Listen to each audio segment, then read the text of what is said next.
Magandang araw mga kalakwatserong 9.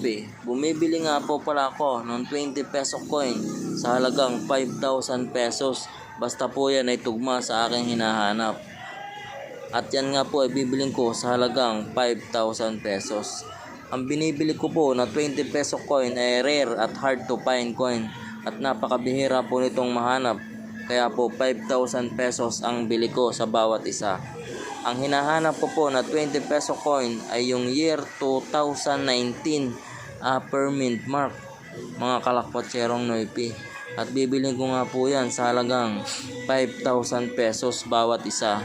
Kaya po kung meron kayong mga gantong 20 peso coin na nakatago o nasa alkansya, i-check nyo pong mabuti ang mga 20 peso coin nyo sapagkat baka hawak nyo na ang aking hinahanap na hard to find at bibiling ko sa halagang 5,000 pesos bawat isa.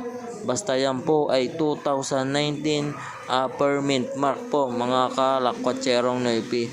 Yun lamang pong upper mint mark ang aking binibili. Kapag po yan ay hindi upper mint mark, yan po ay common coin lamang at hindi ko po yan bibili sa inyo sa halagang 5,000 pesos. Kaya ano pang hinihintay nyo mga kalakwatserong noipi?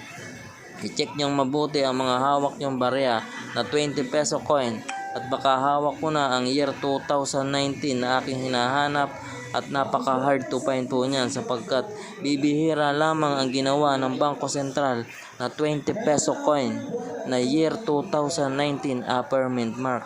Kaya po kung meron kayo nito, mag-message lamang po kayo sa ating FB page Lakwatserong Noipi at bibiling ko po sa inyo sa halagang 5,000 pesos. May kwelyo man yan o wala, yan po ay bibiling ko sa inyo sa halagang 5,000 pesos. Depende pa po yan sa kondisyon. Kung yan po ay may kwelyo na year 2019 upper mint mark, bibiling ko po yan sa inyo sa mas mataas pang halaga. Baka umabot pa po yan sa halagang 6,000 hanggang 8,000 pesos. Kung yan po ay may kwelyo na year 2019 upper mint mark, mga kalakwatserong noipi. Kaya po ano pang hinihintay nyo? I-check nyo po ang inyong mga hawak na barya sa inyong alkansya. Baka yan pong mga nakatago nyo dyan na 20 peso coin ay year 2019 pala, upper mint mark pa, may kwelyo pa. Nako, napakaswerte nyo pag mahawakan nyo yung ganyang klaseng barya sapagkat yan po ay may mataas na halaga. Lalong lalo na kung mga brilliant uncirculating condition, yan po ay bibiling ko sa inyo at siguradong pag-aagawan yan ng mga coin collector na kagaya ko.